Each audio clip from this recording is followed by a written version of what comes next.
Hey guys, today on the podcast I talk about a magical little walk I took in the woods, a book that is a sequel and is, in my opinion, better than the first one, and of course the weekly reveal to what magical book I've pulled down from my to-be-read shelf. All of that and more this week on a novel review. Hello and welcome to the Literature Podcast, a novel review. My name is Seamus, your host, and together we will discuss, dissect, and explore the wonderful world of literature. And the wonderful world of literature is a vast and dense jungle, so let's start making our way through, one book at a time.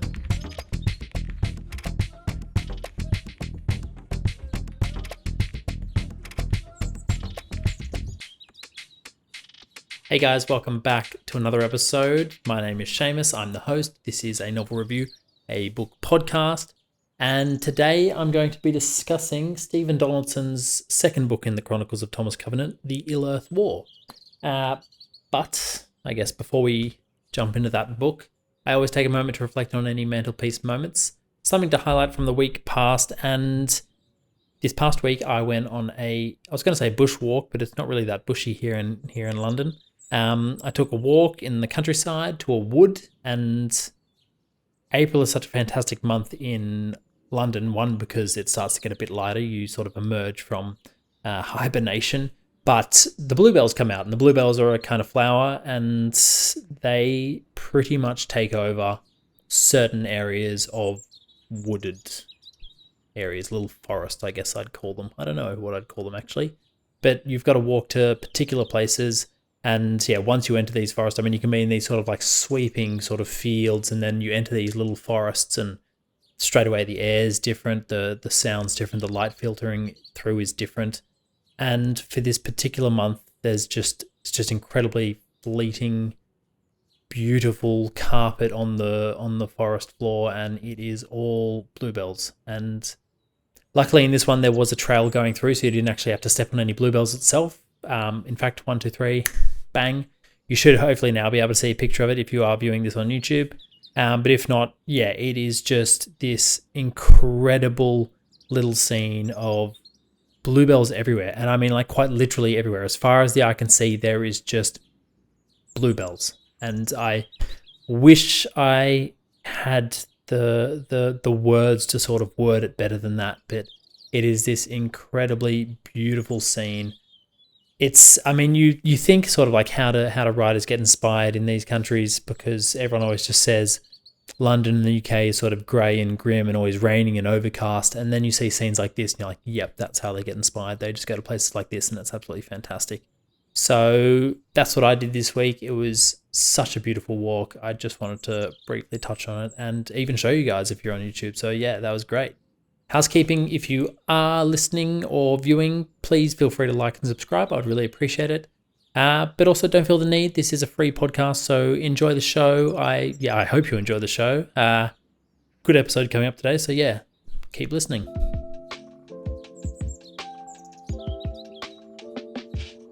Okay, let's get into it. Part 2 of the podcast, part 2 of the series as well. The Illearth War by Stephan Donaldson. The Chronicles of Thomas Covenant. We are back with the unbeliever, the miserable, just incredibly miserable man, Thomas Covenant. How does this book go? This book is miles ahead of the first book. I did speak briefly in an episode after the Lord Fowl episode that if you sort of got to the end of the first one and thought, you know what, I kind of enjoyed that, maybe I should keep reading. If you got to the end of the first book and thought, no, this isn't for me, I'm not going to continue reading, fair enough, stop right there. But if you got to the end of the first book and just kind of thought, you know, maybe not, I'm unsure, I would honestly definitely pick up this second book. A lot of people said that this is actually the best book out of all the books he wrote about Thomas Covenant, which is now 10 books. This is the best one, apparently. And I got to say, while I haven't read the rest of the books, it's going to be difficult to beat this book. It was so much better than the first book. So much better that I think I rated that like a 3.8 out of 5, maybe even a 4. I can't quite remember. But I would actually regrade that and downgrade it because this book was so much better, and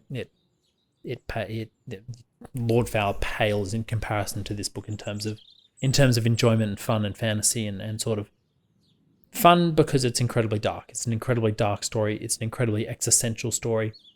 It's an incredibly different story to the first one, and I think that's important to note.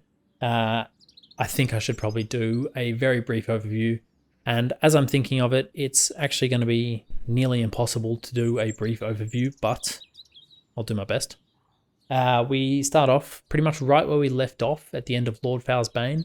Thomas is back in the real world, our world, reality, and he has pretty much attributed to everything that went on in Lord Fowl's Bane as just this fever kind of dream sequence. And I gotta say, at this point, it's fair enough, because if I hit my head and then woke up in a fantasy land and went on a big adventure quest, and then that took, it takes, I think, a few months from memory. If I then woke back up in reality and only moments had passed, or, an hour or two had passed, I would be like, yeah, that was a dream sequence. So it's kind of fair enough that he's got that method of thinking.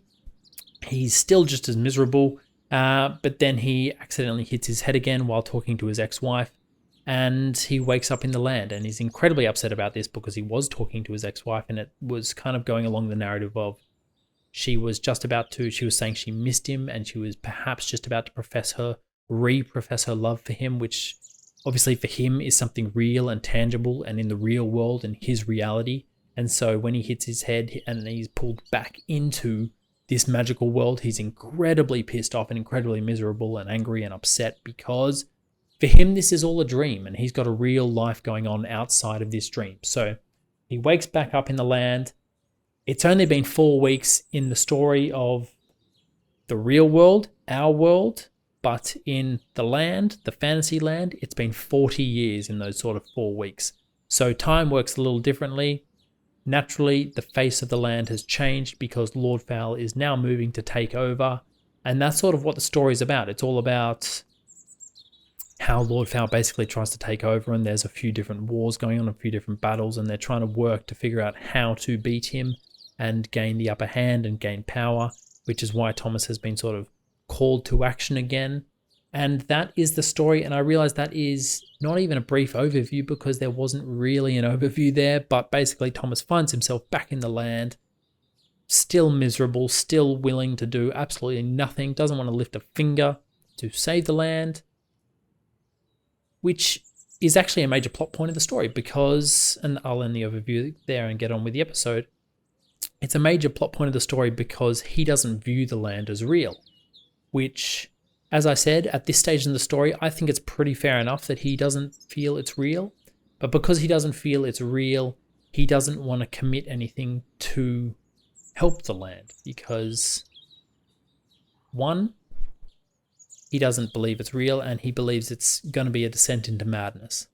He thinks he's going insane, and if he commits to help the land, that will be sort of stepping further into the murky waters of sliding down the slippery slope of madness. If I start to help this land, if I start to help the land, it's going to start to become a reality, and helping people is a reality of sorts. And I think that that's a really interesting point, but I will talk about more about that later. Sort of the first thing on my lips as I started to read this was, what is the punishment? What kind of punishment is Thomas going to go through for this? What punishment is going to be enacted upon him in this story? Because as we know from the first story, he has raped a young girl, which is a major plot point in the story for the first book and also the second book. In fact, I think it's actually bigger in the second book than the first book. But I was kind of, in my mind, I was like, what kind of punishment are we going to see? And naturally, I was looking for a physical punishment. I thought, what's going to happen to him physically?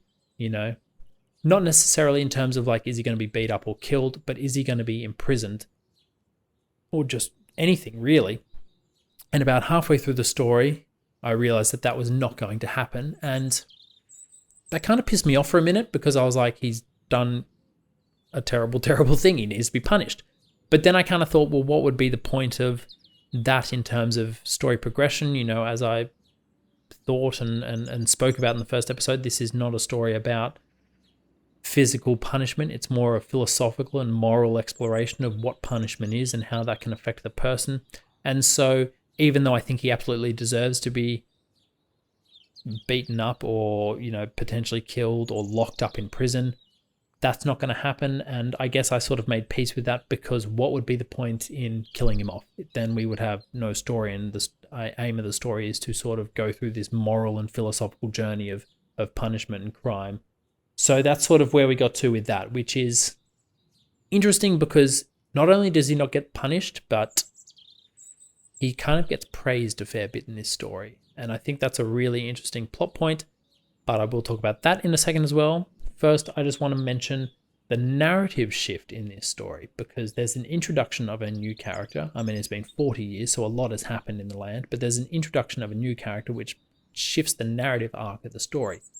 It's told in 3 parts. It's pretty much a 3-act tragedy, because this book is incredibly dark and brutal.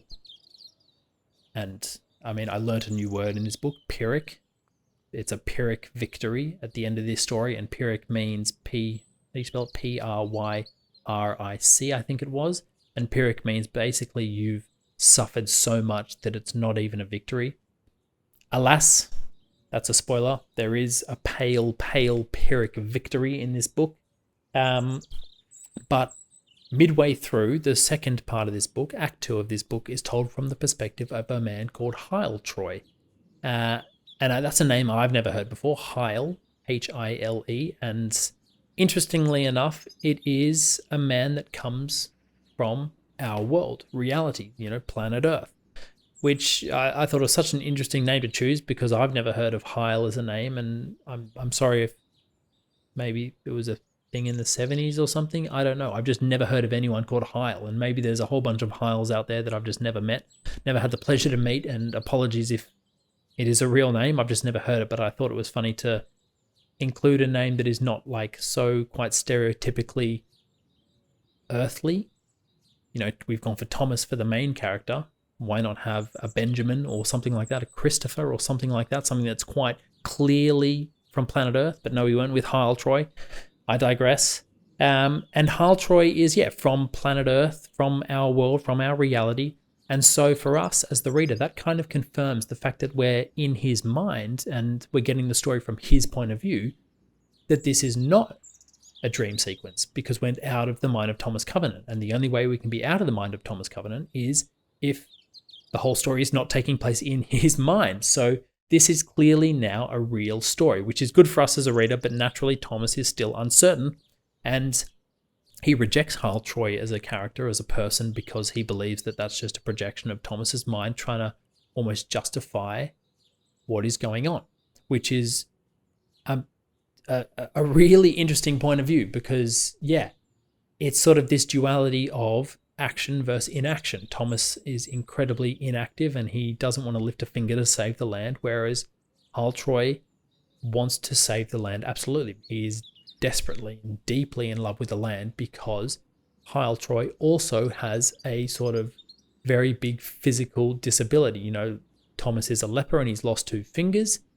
Troy is blind and he was born without eyes. And so when he comes to the land, he also is miraculously healed and he can now see. And so for Troy, he never wants to come back to reality. He never wants to come back to this land, because why would you? If you've been blind your entire life, I mean, the world can be quite inaccessible at times, especially for blind people.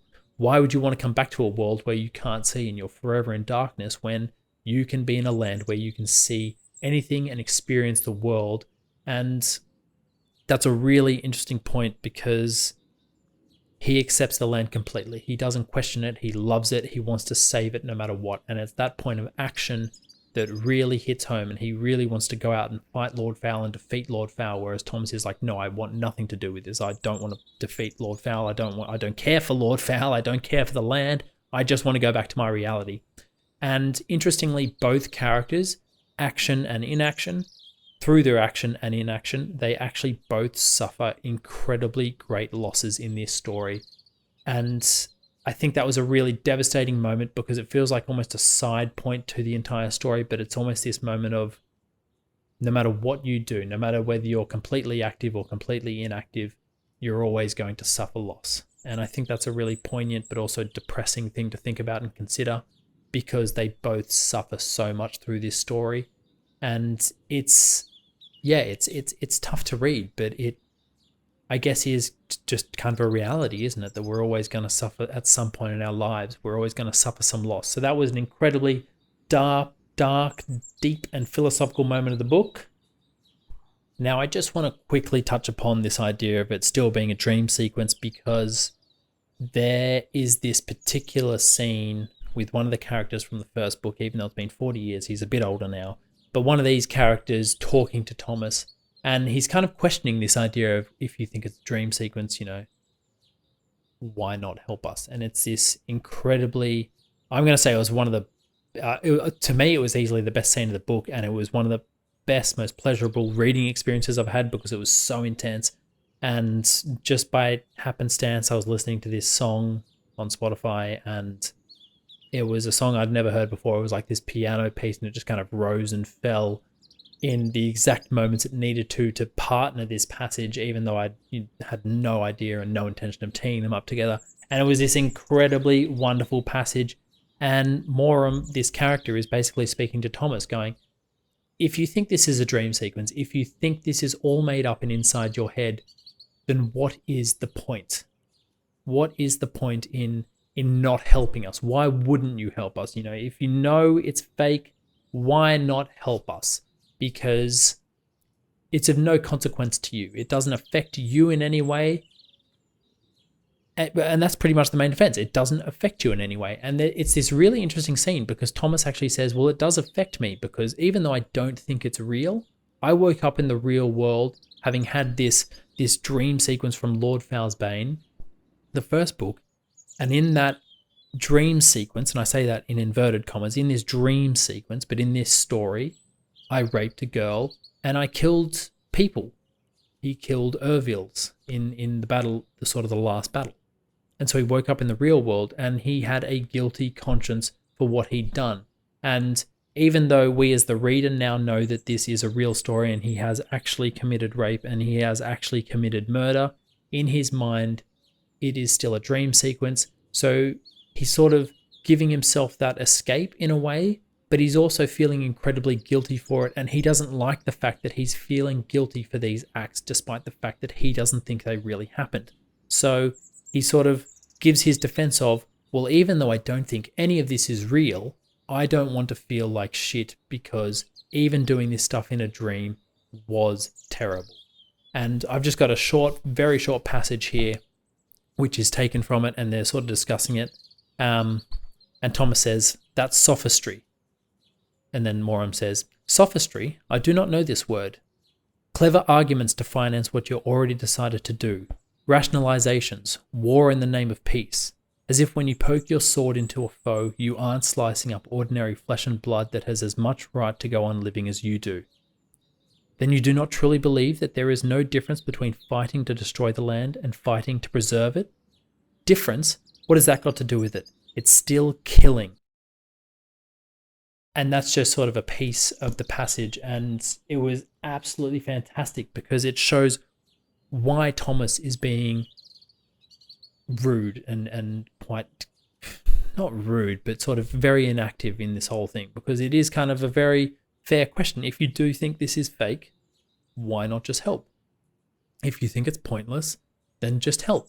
But that's kind of his justification. And again, I think it's an interesting one, and it was such a wonderful passage, because it just kind of added this wonderful depth to the story, and it's an incredibly deep, dark, existential story. It's just filled with existential dread throughout the entire thing. But I think now I've got to turn to what I think is probably one of the more controversial aspects of the novel, because apparently the foundations of the story of raping a girl aren't controversial enough. Let's add in another little sort of layer to the story, and that is the High Lord of the land is now a woman called Eleanor, and she is 40 years old and just happens to be the daughter of Lena, who is the girl that Thomas raped, meaning that this High Lord of the land, Eleanor, is Thomas's daughter, despite being pretty much the same age, but she is this child that came about as a result of the rape. And this is one of the novel's stronger points, is this idea of consequence and what actually happens, these acts and what actually happens from these acts. They're not isolated incidents. What actually happens from them? How do they play out? And this is one of them playing out. Of course, you have the daughter now fully grown up and playing out. And it's this, I think it's controversial because she's incredibly kind to Thomas. She's incredibly forgiving. And she pretty much says, how can I hate you? He goes to her and says, you should hate me. You should really hate me for what I did to your mother. And she says, well, how can I hate you? Because what you did to her gave me life. And I think that that's a very... raping a character wasn't enough. Let's throw in that kind of moral conundrum of, well, you did something bad, but it actually resulted in something good. And this is no longer an isolated incident of just rape.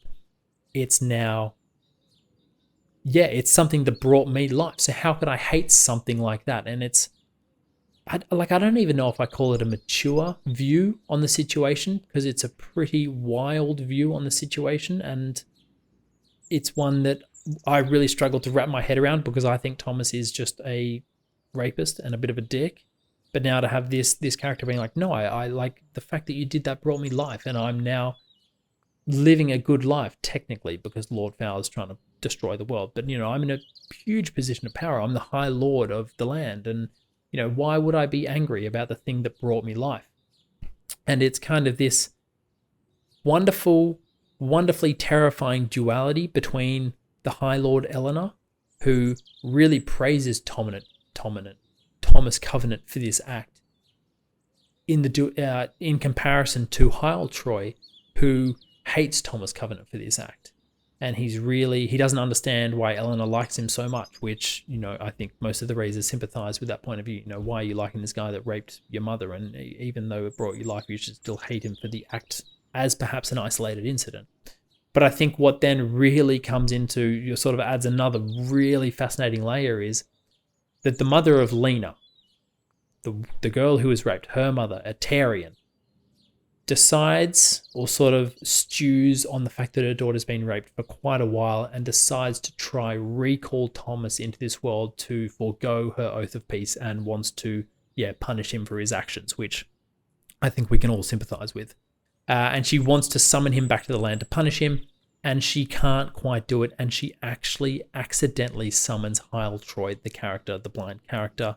And it's this really, I think, terrifyingly sad moment where Hyletroy realizes and notices and figures out the fact that he hates Thomas Covenant for this act, but now this act is the direct reason as to why he's in the land, and the direct reason as to why he has his sight back, and the direct reason to why he's sort of now living what he would consider a really good life. So it's all these kind of moments that are spreading out like veins from this initial act of rape that are really playing into the story, and really sort of laying these different multifaceted relationships that I think are really just developing this story in a way that I didn't think was going to happen, but is now just happening. That I'm blown away by these layers pretty much, and I'm blown away by how much of the story is actually taking place because of this initial act. And when I sort of read reviews on the overarching story, I sort of gone out searching, because I had bought the second Chronicles first by mistake. A friend had accidentally bought them for me first, so I had to seek out the first 3 books. And I was kind of like, is it one of those things where you can is it like Star Wars, where you can read, where you can watch the 3 films separate from the other 3 films, and you can put them together, but you don't have to put them together. They're kind of like isolated stories in their own trilogies. But no, it's kind of like, you need to understand this rape and this situation to really sort of get the development of the story, because it is absolutely brutal. It is a brutal story, and it's actually very similar to Aeschylus's The Orestian Trilogy, which I did 3 episodes on, because that is all about not just the action of murder, but what that actually means, how that actually plays out as not an isolated incident. And I think I just wasn't expecting it, and it really blew me away. And I mean, I did a bit of the writing. I read out a bit of the writing, and it was absolutely phenomenal. It's a brilliant fantasy book, and it's just so incredibly dark. I mean, the premise of the story being built upon rape is just... I mean, it's something that you wouldn't have expected from the 70s. Like, when I picked up a fantasy book from the 70s, Lord Fowl's Bane, I was expecting... I don't know what I was expecting, but I was kind of like expecting, like, let's all hold hands and dance around the fire, kind of really silly fantasy, which was quite popular at the time, and that's no disrespect to the fantasy at that period of time, but like it's similar to the sci-fi of the time. It was quite sort of silly and fun and not as dark as it could be. And then, yeah, Stephen Donaldson just comes out of nowhere and decides, no, this needs to end. We're going to rape a character and see how that plays out. Oh, what else can I tell you? It is absolutely brutal, and it comes to this brutal, devastating end. The palest of victories. It is just a complete war of attrition throughout the entire story. Yeah, I mean, they get to, it's a Pyrrhic victory at the end. I just don't know how it's going to resolve itself in a positive way because it is incredibly brutal.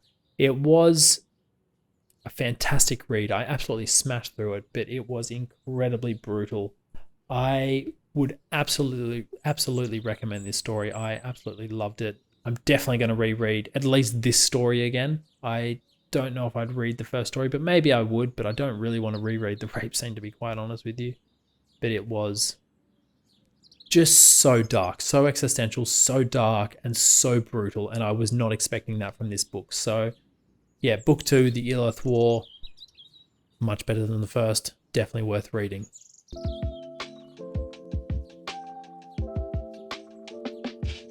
So what am I reading this week? This week, it would be rude to not announce that I am reading the third book, The Power That Preserves, the third book in the series of the Thomas Covenant Chronicles. The third book, The Power That Preserves. I'm just repeating myself now. I'm not that far into it yet. What am I? 93 pages out of a very dense 440. Still a long way to go, and so far, yeah, I mean, it pretty much picks up nearly right where the last book finished, where the Illearth War finished. It is, yeah, it's already quite a dark story. I'm not certain it's going to be able to resolve everything. Like, I know there is a second trilogy. Pretty much what I'm trying to say is I don't know how there's going to be a happy ending. I'm really sort of scratching my head as to how there's going to be a happy ending that isn't kind of like just a bit of a joke in terms of like, oh, like something just materialized out of nowhere and like saved the day kind of thing. Because that would, I think, leave a bit of a sour taste in my mouth. And right now I can't see that happening. But we're not there yet. We got a bit of reading to do. Yeah, we've really got to start picking up our reading rate because we are behind in our readings. But so far, so good. Yeah, nearly 100 pages in. Story is ticking along nicely. It's just as dark as the second one, so looking forward to that. And that episode will be out, I guess, in a month's time. So cheers. Now, if you have listened this far, please consider hitting those 5 stars. I would really appreciate it.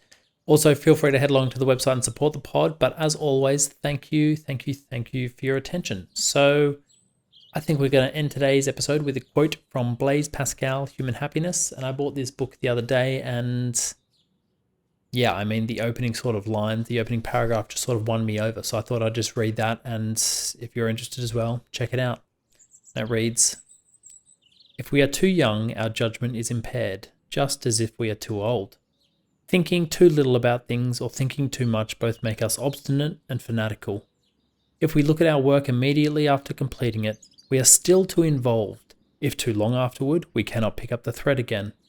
It is like looking at pictures which are too near or too far away. There is just one invisible point which is the right place. Others are too near, too far, too high, or too low.